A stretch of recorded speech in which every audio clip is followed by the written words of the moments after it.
you. And thank you all for being here. This day is significant. This is March 13th. This is the day that Breonna Taylor was killed by our Louisville Metro Police Department. This is not a celebratory anniversary. This is a marker for what our city had to acknowledge happened to someone who should have been safe at home. I don't know if any of you remember 5 years ago, but 5 years ago, I worked for the Bail Project and we were trying to figure out how we were going to continue to do our work with the emergence of of COVID-19 and everything was starting to shut down. So I actually was on my way, actually to Los Angeles to meet with a bunch of our directors from all over the states to figure out what was our plan forward. My daughter, Shamari, went to school with Janiyah Palmer, and my daughter first shared that this happened. And then my other daughter went to school with Breonna Taylor, and she shared it. So I got notice of this around March 16th, and when I saw it shared, and a gentleman named Richard Whitlock, who is also a local activist. But when I first read it, I said, wow, who was shooting at the police? Because that's how it was given to us. And as somebody that works on criminal legal reform, I have a lot of experience of understanding how some of these warrant processes play out. My whole thought pattern were we always give the local Metro Police Department the benefit of doubt. At that moment, nobody was thinking Breonna Taylor was killed and didn't know in that fashion. We know that a warrant was being served as we were told, and that someone died in the process and someone shot at her. Now, later, as we come up on the story of how the Justice for Breonna Taylor movement formed, later in May after George Floyd, Ahmaud Arbery, and really the telltale call from Kenneth Walker from 911. Because even then, all these months later, while the family has been fighting for answers and justice, nobody wanted to believe that the police used a bogus warrant to go in there and kill someone. Even then, we still wanted a reason. It had to be a reason. But when you heard Kenneth Walker's call, you knew. And then the streets lit up because of that. So 5 years ago, I didn't plan to be here as a Louisville Metro Councilwoman. 5 years ago, I wanted to do my part. I was in the best position of my life to be a resource to a growing movement. And there's so many more than Breonna Taylor who have suffered from the abuse and the brutality and the corruption of Louisville Metro Police. This is a history. My history with this ties back more than 20 years working for the Kentucky Alliance Against Racist and Political Repression, who many times we've protested and marched for all the many people who have been killed by our Louisville Metro Police Department. One gentleman was killed while handcuffed and naked. This has been a problem. How have we acknowledged it as a city? How have we said no more? During the Justice for Breonna Taylor movement, we met people from the Explorer program who came out to Injustice Square, aka Jefferson Square, and said, I'm so glad you all are here. This happened to me. And the city never really acknowledged it. We paid lawsuits, but we did not acknowledge it. So we're good at paying for the abuses of our police department, but we're not good at holding them accountable. So to my colleagues who say, I'm tired of this, I'm ready to move forward, a true apology is change behavior.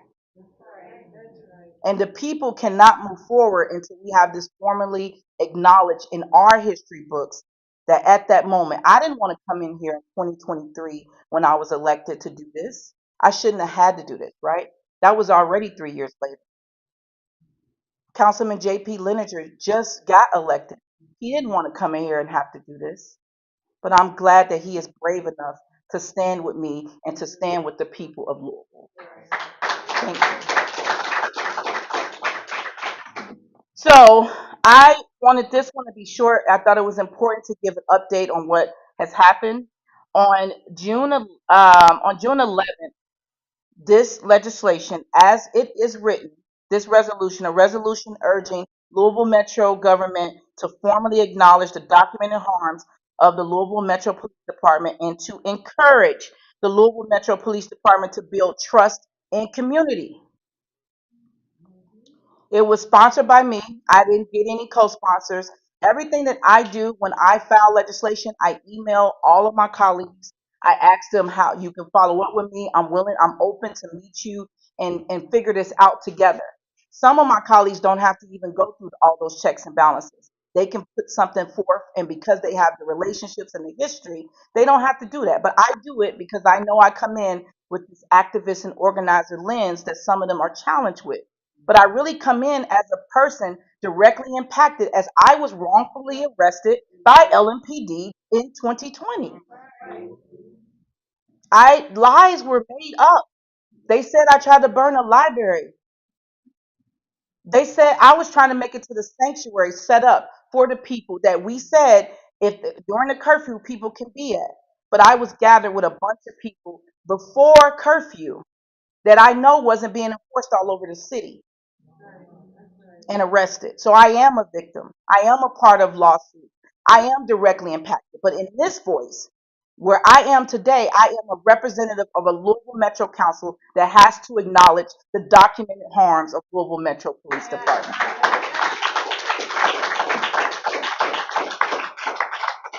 So the last time this legislation was assigned to the Equity, Community and Housing, Health and Education Committee, chaired by Councilwoman Barbara Schenker. It passed out of that committee 4 yes, 3 no, and 1 present. It passed as is. It died at the full body around June 20th. So I decided we're going to reintroduce this and we're going to try again to get to a place where we can formally acknowledge this together. This is a resolution. It's a non-binding resolution. It is legal. It went through all the processes any other legislation goes through here. What some people have a problem with is that it uses some past tense language. But I want to tell you, I'm not going to read this whole resolution. The beginning of this, whereas the Department of Justice, DOJ, issued findings and recommendations regarding the improved conduct of Louisville police forces in investigation of the Louisville Metro Police Department and Louisville Metro government from March 8th, 2023. And included are the findings that have been widely accepted, that are on our website, that are a part of the Truth and Transformation that started under Mayor Fisher before. All of these things have been accepted. And this is their language. None of this is Shamika Parrish Wright's language. It is the language of the DOJ. It is the language of the U of L History of Policing report. And here are their findings and recommendations. And it is the voice of the community of the People's Consent Decree, where hundreds of people who signed a petition, who have been participating in ongoing meetings because they want acknowledgement and they want us to do the right thing.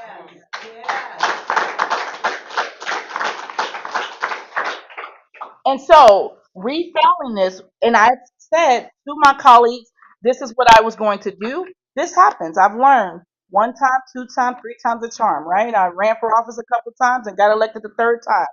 I know that you have to be persistent. If we cannot let this fall by the wayside, we have to acknowledge it because we do not want to repeat it. We don't want another Brianna. We don't know. We don't want what happened to Kenneth Walker, to anybody that has dealt with this. Yes, through the work of Councilwoman Paula McCraney, Couture Herron of the then of the ACLU, we have, and now Senator Herron. Yes, we have dealt with the no knock warrants. We had many demands while we were out there. That's just one of the demands. And so, but there's still work to do because this is a present and current problem. So I met with the mayor last time before our and I invited him to the press conference last time. He declined and said he had something to do.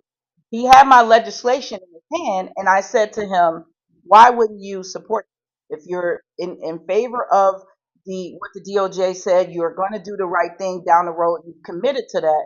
you should be standing with me in solidarity. Everything I do isn't against this administration. Everything I do is to make sure the voices of the people of Louisville isn't lost by this administration. I said to Mayor Greenberg, David James was on the phone, his staff was there, and I said, I am open to attaching any documentation of the reforms you've actually have made and you're working on to this legislation. One doesn't have to take away from another. If you're working on those things, great. Give us an update on what you're working on, what you've done, and we'll attach it and make it official in the record as this resolution. We have not received that yet. We hear, the mayor is really good at going to, I talked to Clout recently. He went there, he made, adjustments there. But that's in media. That's not in formal writing if you don't do that. So I again asked the mayor of Louisville and his administration to submit any documentation they want included with this resolution, and we will acknowledge the things that they have worked on. I'm very amenable to that. I want to thank the mother, the aunt, the family of Breonna Taylor, because they were the catalyst, along with the Justice for Breonna Taylor movement, the civil unrest that brought us to this point. We cannot ignore the fact that people stood up in ways they never had before. And in a time during COVID where we were outside, it was the people who showed up every day and those who couldn't show up, who supported this movement that brought us to this point.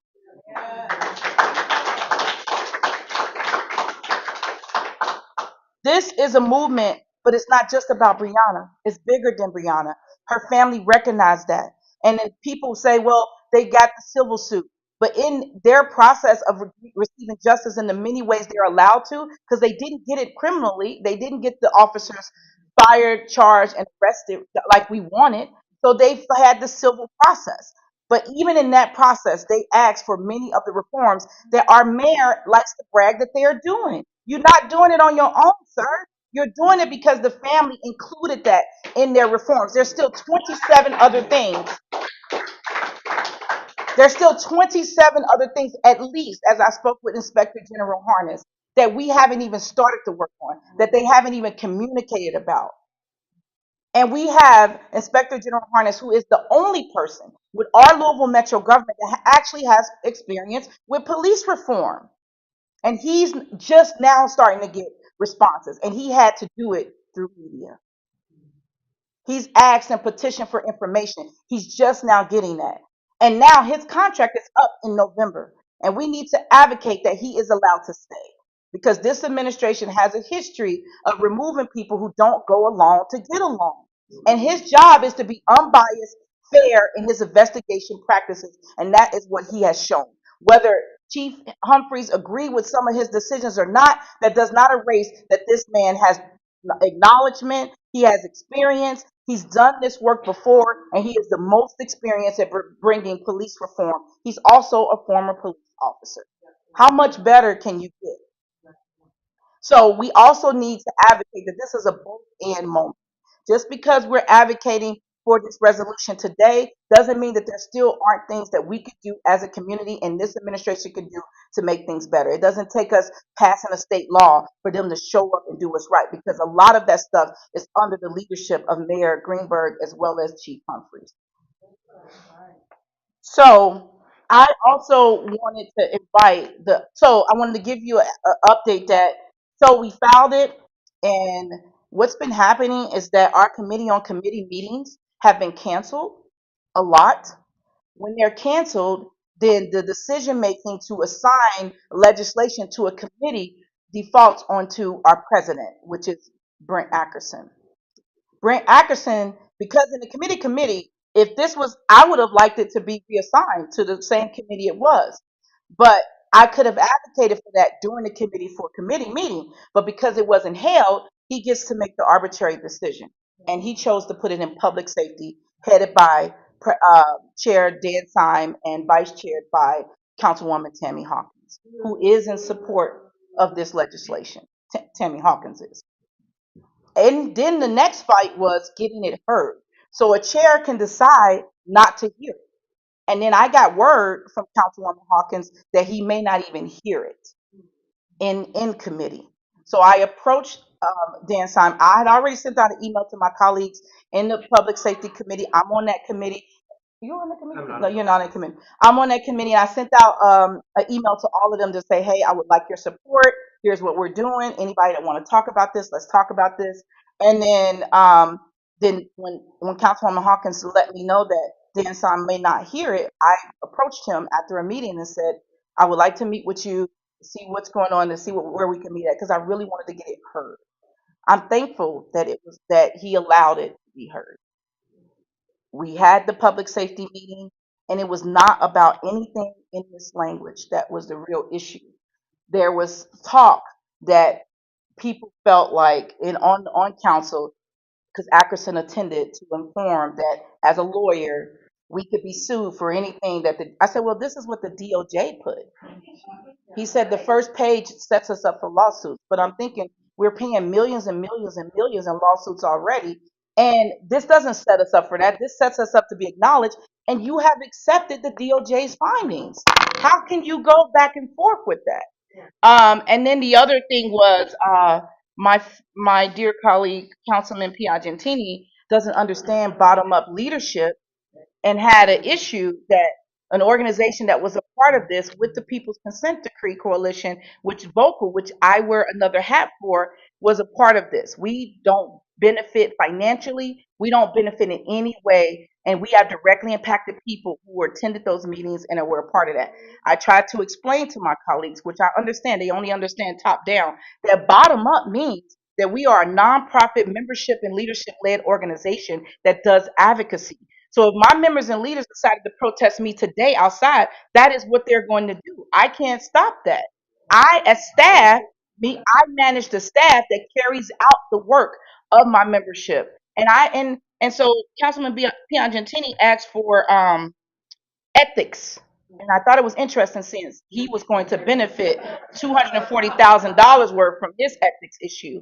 But interestingly enough, he brought it up and said, have you talked to ethics? And we just emailed this to the ethics commission that meets on the 20th of this month. They only meet once a month. And they said, this has already had action on it. What is the need for this? This was fine. We put it through the process. And so we've asked them to give us another official ethics opinion. And so that way we have that. So if someone wants to use that, and we have also decided that if vocal needs to be removed by namesake only, and folks don't want it in here, we're okay with removing that because it's about the greater good. It's about doing what's best for the greater of Louisville. Over 700,000 people are impacted by the decisions we make right here. And so I I understand that when you work from a top down position, you don't understand what it means to lift up the people's voices and to be led by the people. I'm happy to explain that over and over again. So, with that said, I have no financial benefits, no anything, and I take that very seriously. As I've worked on judicial campaigns, I've worked in this arena for a long time. I know what I'm ethically allowed to do, and I have amazing legal partners and friends who also are informing me because I know that there's a lot of eyes on me because I wear those two hats. But I want to be clear, Mr. Piagentini and anyone else, every hat I wear, every voice I represent agrees that we need acknowledgement of the documented harms of LMPD in our books. So we're going to wait for that ethics opinion, which we know there's no issues, but they meet on the 20th. We're going to have another committee meeting and before we go on spring break. So I will keep you all updated. We might be well into May or June before we see it again, before the committee due to the council breaks. But we're going to still move forward. With that said, I want to invite, and I'm so glad that Councilman Leninger co-sponsored this. I want to invite him to say a few words, and then I want you to hear from the People's Consent Decree Coalition. Thank you.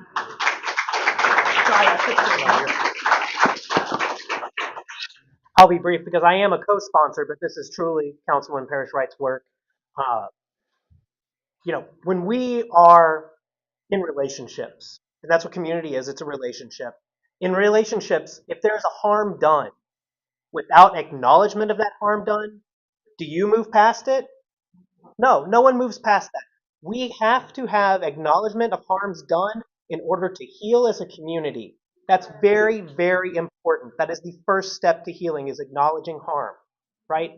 And so that's what this is about. This is about acknowledging the harm done, not just in the Breonna Taylor case, but for decades, a century of oppression, of unequal justice in the city of Louisville. We have to acknowledge that harm in order to move forward. That's all this is about, and I know that our community supports this. I know our community supports this. The other thing I want to say is, and I'm loath to disagree with Councilwoman Parrish Wright, but when Councilwoman Parrish Wright says that we are good at paying out lawsuits, the we there, sure, Metro government is good at paying out lawsuits. Yep. But when we have these multi-million-dollar lawsuits against our city for violation of civil liberties by the police department does not pay. That does not come out of the police department's operating budget. That comes out of the general fund. You and I pay for it, the taxpayer. We pay, but not the police. And their budget continues to increase despite harms done. We have a system in our country of civil law where if you commit a harm, there's going to be a judge, there's going to be a jury, and they're going to say, well, we're going to have a financial penalty for you here. Don't do that again. We're going to make it hurt. When LMPD violates civil liberty, when they harm members of our community, they don't feel the pain. We do. That's something that I think needs to change. So, thank you. No, thank you for saying that. I want to thank Councilman Leninger for his remarks. I totally agree. I say that because I'm trying to use inclusive language to bring some of those folks in. But I also want to acknowledge that he, former Councilman Corey Arthur, after that committee meeting, both reached out to me. And it's like, I'm sorry, I've never seen someone so disrespected. The way that they talk to you at these meetings is just terrible to watch. And I know some of you are reaching out to me saying the same thing. I really appreciate that. But I'm built for this. I'm going to deal with this, and I'm going to still drive your voice. All right? So I'm going to invite the People's Consent Decree to come up, and then we'll have Forward Justice Action Network speak, and then we're going to talk about what's happening the rest of the day. Is it going to be you, Patrick, or no?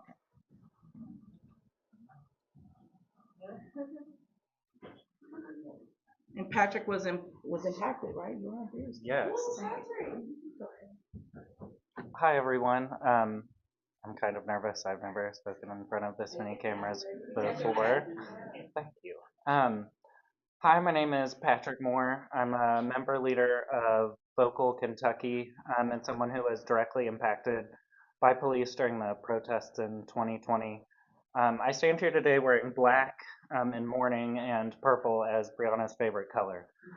I have been a member of the People's Consent Decree Coalition since its inception, and we have been working this entire time to get something that would give us police accountability.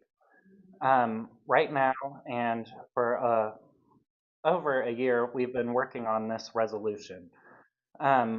We have been having many meetings that have taught me a lot about what real democracy is. We're going over language that will be acceptable to all parties. We don't want to water down our demands, but we would like this to pass Metro Council. We would like acknowledgement of the harms that LMPD has done. The first step, as many people have heard, is acceptance, and we would like Metro Council to accept that our police force has harmed citizens in Louisville. Yeah, thank you.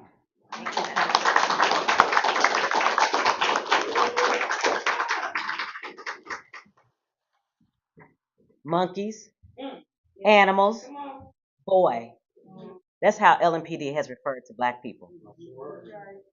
Violating our civil rights. That's what LMPD has done to Louisvillians. Treating our Constitution like trash is what LMPD has done to all of us.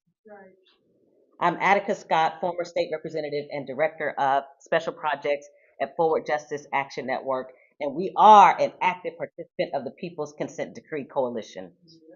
Thank you to everybody who's here from the People's Consent Decree Coalition. Give yourselves a hand.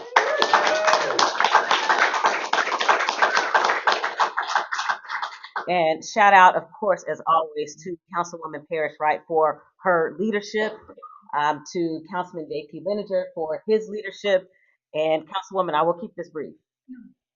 It's more paper than it's words, so don't worry about it. We know that Judge Beaton has not yet signed off on the consent decree and may very well not sign off on the consent decree. We were supposed to have action in January. We were supposed to have action in February. It's March, and we'll see if we have action in March, especially after the shenanigans that the Republican caucus of Louisville Metro Council has played in trying to file an amicus brief after the fact. Now, I don't need to go through everything that the DOJ has said about LMPD and its findings and recommendations. What I will say is that they were clear that there has to be more accountability and oversight of LMPD. What I will say is that they were very clear in that LMPD has violated our rights. And what I will say is that they were very clear that there needs to be more transparency in the way in which LMPD operates. Queen, you coming up here? Come on up here. Good morning. Good morning. Councilwoman Parrish Wright's resolution was very clear. In her resolution, she states, the police as an institution cannot fix itself. The problem of policing cannot be untangled from the broader structural issues of inequality, racism, and poverty. Instead of merely increasing police budgets every year, money should be redirected to comprehensively cover the economic, social, education, and health needs of vulnerable communities in Louisville.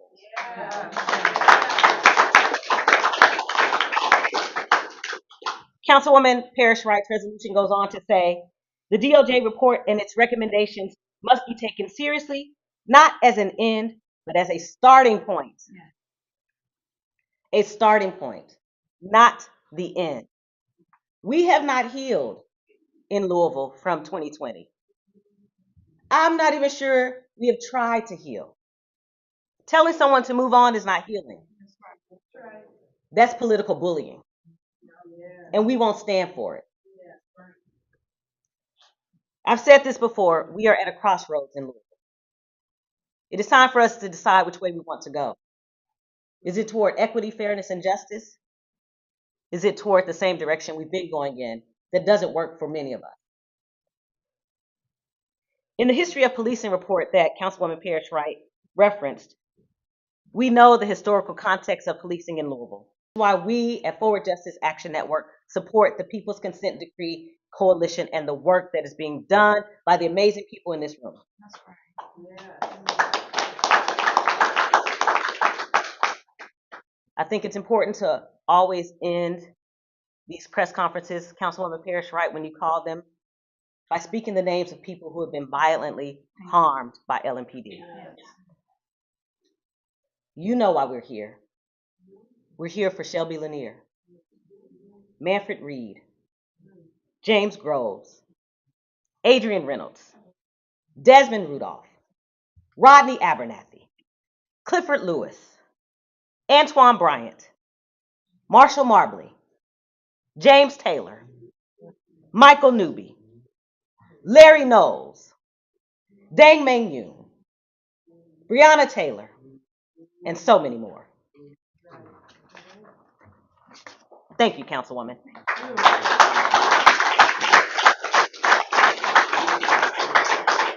I want to add Amari Cryer to that list and any other deaths that we've lost. And I'm grateful to be joined by Bianca Austin, who has just been amazing. And she's going to tell you what's happening, what she's doing with Families United, and how we're going to have a national moment of silence. Thank you, Shamika. Good morning, everybody. Peace and power. Today, 5 years ago, LMPD took the light of our family away. So today, we ask that nationwide at 3:13 p.m. that we all take a moment of silence and uplift Breonna Taylor. Let's just remember her in the loving light that she was. It's not about no personal agenda today. We need to remember the life that was lost today and how this could have been avoided. It could have been avoided. This could have been avoided. The people's consent decree is the resolution. We need the people's consent decree signed. We need that, not just for Breonna Taylor, but all those other names that was just named, and the unnamed, the people who are scared of LMPD to come forward. This is just the avenue, the first avenue. Think of Tamika Palmer today.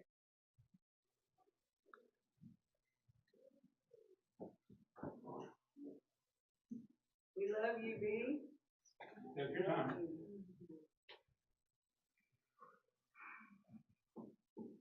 So, if y'all ever heard a mother cry out for the loss of their daughter with no answers, take that moment of silence today. Just think, Brianna was peacefully in her house. Peacefully. She didn't ask for this. We didn't ask to be here. The only thing we're asking is accountability for the life of Breonna Taylor. That's it. And we can all get there and make that happen together. So today at 3:13, while we take a moment of silence for Brianna, think of ways how we can really come together as a community. Because at the end of the day, it doesn't matter if you're black or white, it doesn't matter if you're a Republican or a Democrat, it doesn't matter your title, it doesn't matter if you're a CEO, it doesn't matter because at the end of the day, once we're forced, forced, forced to come together, we don't have to wait to that moment.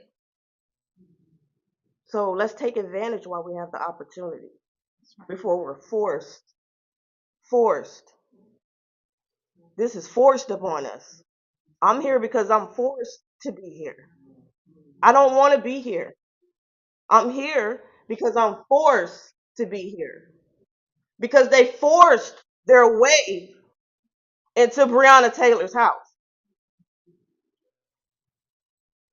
So please, 3:13 p.m. nationwide, take a moment of silence and let's uplift Breonna Taylor.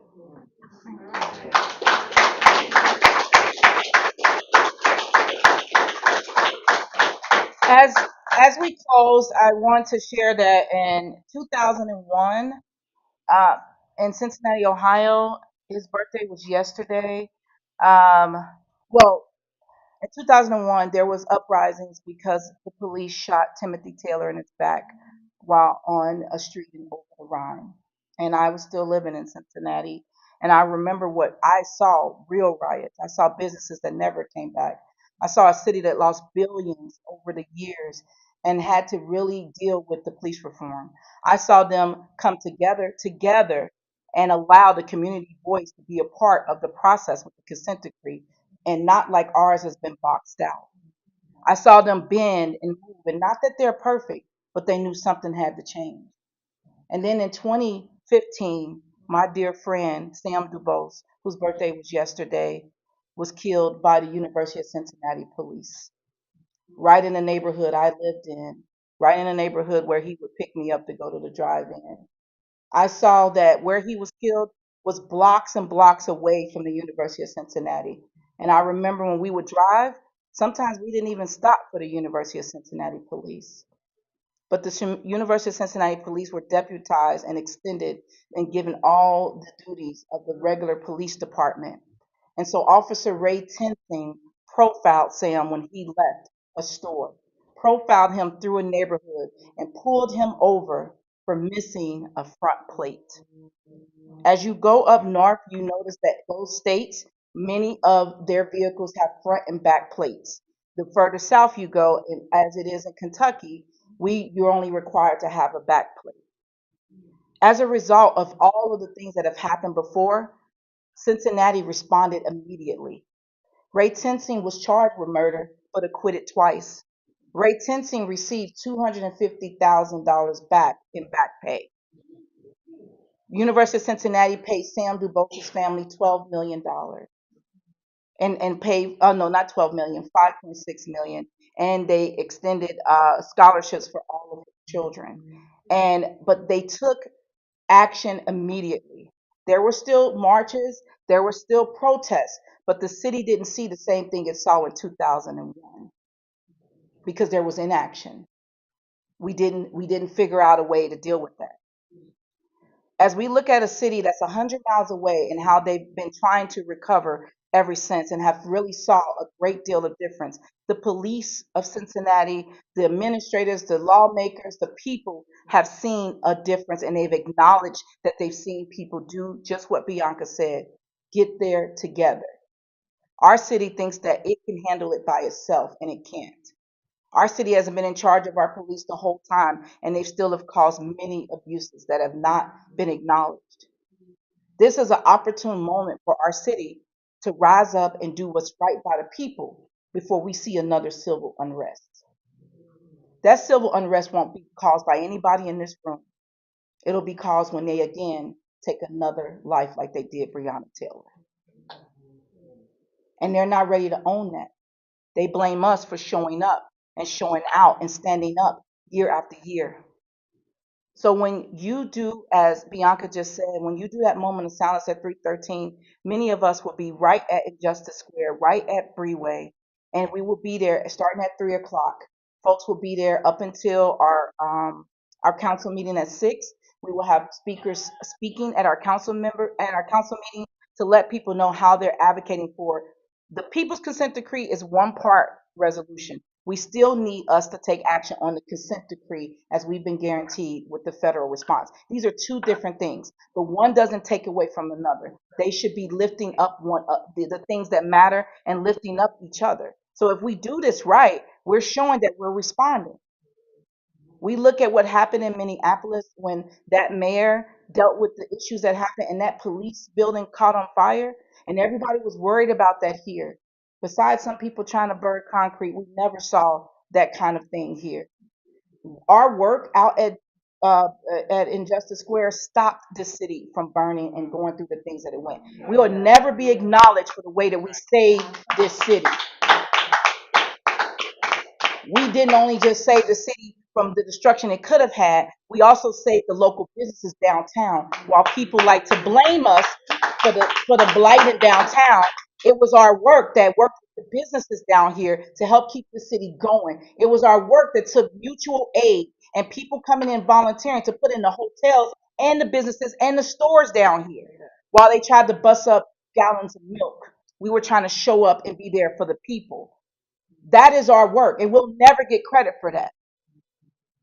And they'll forever taint me with being a Black Lives Matter activist or a person that took action. And I'm never running from that. And you shouldn't either. So that is the plan. They're at 3 o'clock. Some of us will be in the park, but we're asking at 3:13. Everyone takes a moment of silence. We ask people show up for the council meeting. Let your voices be heard. Be visible. It's important that you represent the districts that you're in because some of our colleagues think that this issue doesn't touch them until it does. This issue is an issue all over our state and definitely all over this county. And we want to make sure that people show up. And any given decision that's made is still for almost over 800,000 people that live in this city and county who deserve equity, fairness, the opportunity to pursue the things that they need to survive and thrive. And with that said, I want to give a chance to say, when we fight, we win. And I would like you to repeat that with me. When we fight, when we fight, when we fight, justice for Breonna Taylor and too many more. Thank you.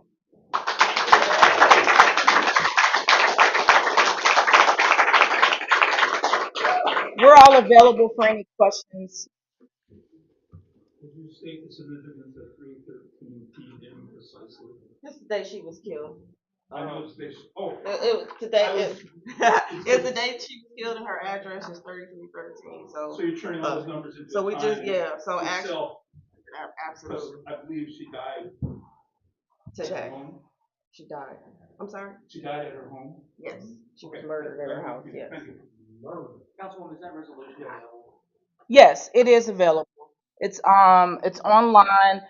The amendments that we're working on, they're not available yet. We need to come to a consensus on what those will look like, as Patrick explained. But yes, it is available. I have it here too. I have a copy here for you. Anybody else? Yeah. Oh, Roberto, go ahead. The last time that this came up, the mayor's administration said that they apologized and acknowledged the harms at the cloud meeting that was 2 years ago, I think, in 2023. What's your response to that? I just met with Clout last week, and they even agreed. They invited me to their Nehemiah conference, and they agree that that's part of it. As that the previous mayor. Let's not take away that a lot of times this administration is benefiting off of the things that happened under Mayor Fisher. Mayor Fisher wasn't perfect, but Mayor Fisher did set forth some things that are taking place. But this administration is getting credit for it because of the timeline. So an apology at a Nehemiah conference, which is amazing because that's a faith-based group and there's hundreds of people that attended, that's still not a representation of the whole city and it's still not formally documented in writing. And I've learned in this process, languages like shall and may are so important for how something gets done and how something gets recognized. So he should, and should make it, he shall make amendments with our community by doing what's right and actually honoring what we've done and come and stand with me and Councilman Leninger in support of this legislation. Because the people who are carrying his water on council would make a different decision if the mayor was standing right by us. Right. Would you be open to inviting everybody in the room who supports what's happening to come out there with you? Yes, I would love that. I think the visual is important. The last time I had all these amazing black men up here who have been impacted by it, I got a call about that. They said, is she an activist or a councilwoman? I said I was both. I never hid that, right? So thank you all for coming up here. Any more questions while people come up? Okay.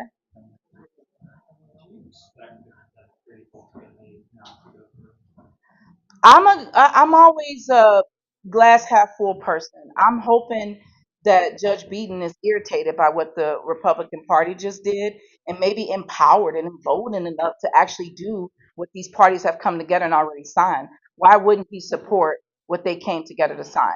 I'm hopeful that he would be an impartial and fair judge and do what's right. I'm also concerned that he has a lot of related cases before him that are related to the different lawsuits, the different actions that have been taken, and he kind of holds the key. This is why elections have their consequences because he's in an appointed position.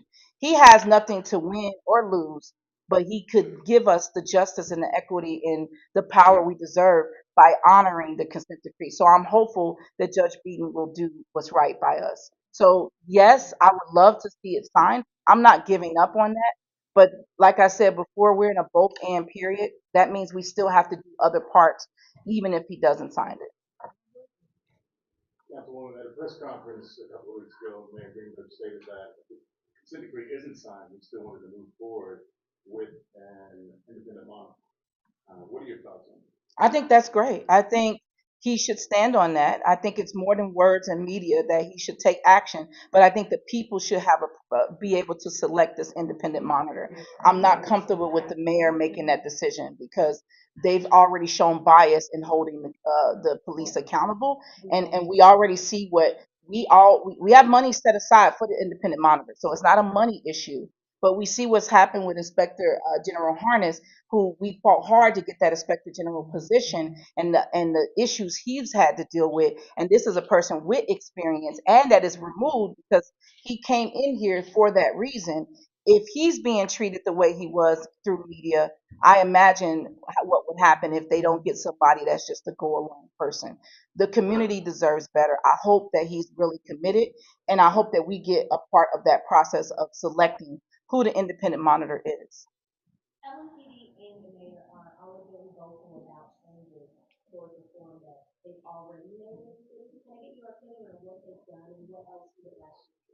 I don't think we've achieved police reform at this time. 5 years later, we haven't achieved it. I think that they've made attempts, and that's why I said that I was thankful for the family of Breonna Taylor. The things that they started to do was because of what they asked for in their pursuit for justice.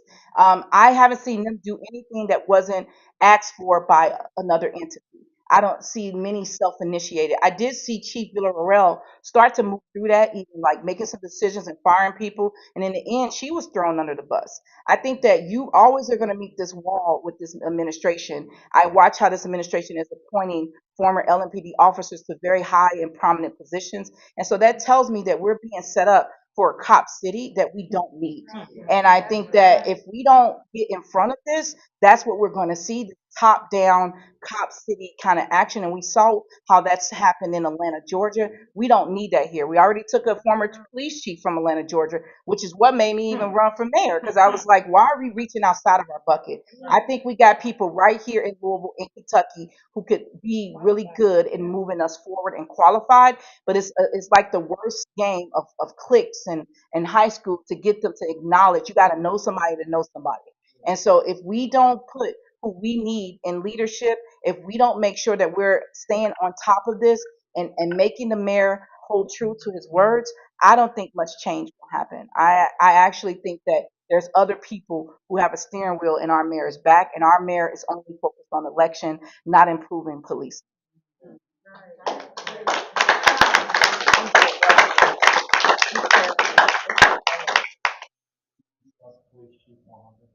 I think that Police Chief Paul Humphrey came up through the ranks. He also is a part of a system. I think he's been very defensive as he relates to community. But I think that someone that's in the highest paid position in our city has to be accountable to the community. I think that we give a lot of money in our budget towards the police chief, and that comes with a great deal of responsibility. And I think that he could work towards building that trust, but he has to come off of being only defensive. I never see him acknowledge the harms of the police department. I only hear him saying, let's feel sorry for our officers. Let's see what they're dealing with. And we can do both. We can chew bubble gum and walk. And I think Chief Humphreys has a hard time seeing that we can also support our police, which we do financially. We do in every other way. They got a new gym. They got a new logo. They got new headquarters that's coming up. They got all of these new things, but we still don't have the accountability. And so there's a way to honor your officers who should want equality and fair policing and the Constitution policing they like to brag about. So why would that be a conflict? Lean into, hear what the community is saying, and he can start to build the trust. Personally, I have nothing against him. I told him I would love to sit down and talk to him as we're dealing with this, but they don't want to talk to me right now while this consent decree process is happening. So I don't know Paul Humphrey in any personal way to have full trust. But I have decided to run for office and be an elected official. So I have to operate in faith that these people who are put in position will do what's right by the community. And I will be there to hold them accountable. I think he can do things without a law change, he can do that. But his boss is the mayor and David James. And so if they don't guide him and support him, he's limited on what he can do. We could change the head of the police, but we have not dealt with the root causes of the internal and external. Because these things that we've been dealing with, that's not just from everyday Louisville citizens. That has also come from police who have been treated differently, who have dealt with inequality. They haven't been given proper opportunities to be promoted. They have a lot of internal issues that we're not even scratching the surface on. So I think he has a big job cut out for him, and now he's in this position. We need to give him the opportunity to do it. I do think he can turn the ship around, but is he willing? You can hold your officers accountable. You can support the police. You can support your staff. I manage two different staff, but if right is right and wrong is wrong. If they do something wrong and they tie my hands, they have to go. And we just need to make sure that we're doing right by the greater good and the greater people. The police are about 2,000 people and over 800,000 people in the city. They are meant to be an enforcement arm. They're not meant to legislate and dominate our city the way they've been allowed to. And we keep saying, oh, take this money and do this and do that. But they've shown us that they can't hold it all.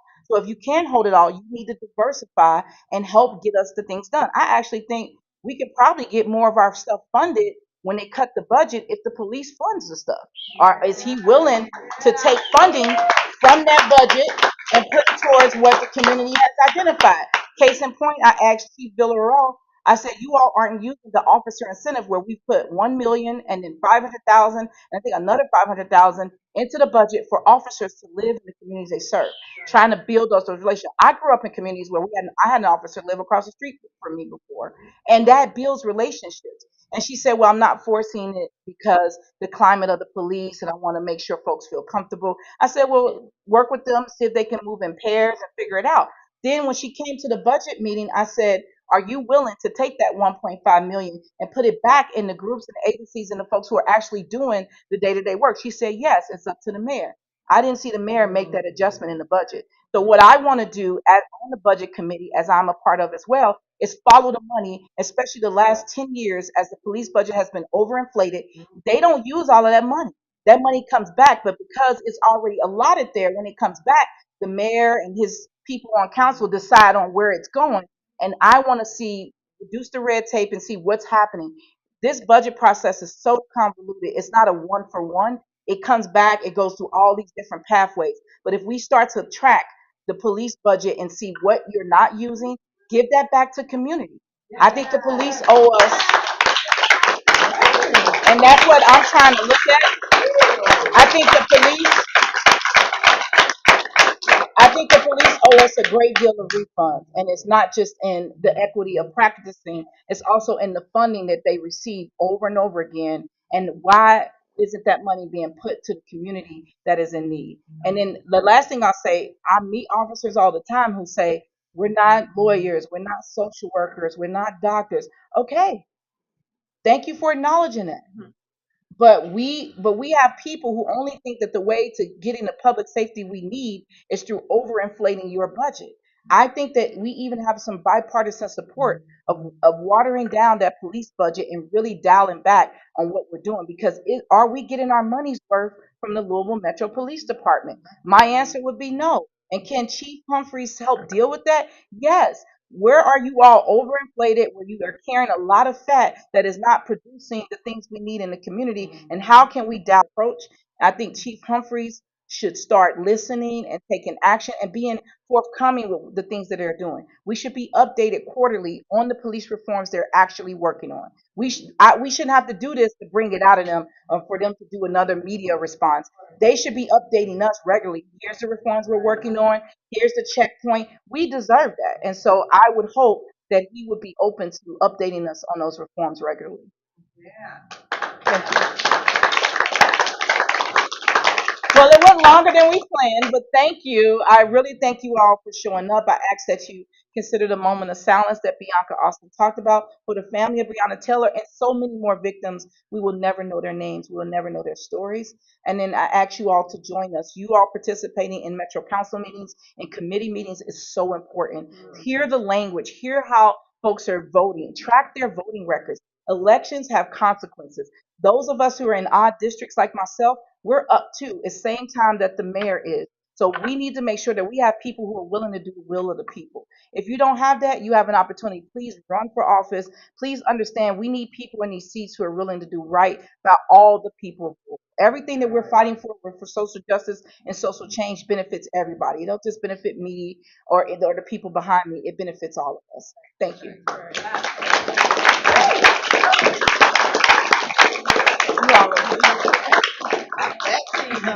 The lights of Kentucky Performing Arts shine on more than our shows.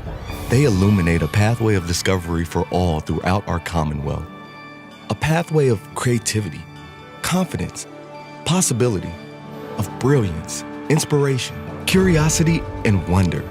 For 40 years, Kentucky Performing Arts has led a pathway to unite the Commonwealth around the joy of discovering the arts, and will continue to shine this light far into the future. If you do nothing else. If you do nothing else. If you do nothing else. If you do nothing else. If you do nothing else. If you do nothing else. If you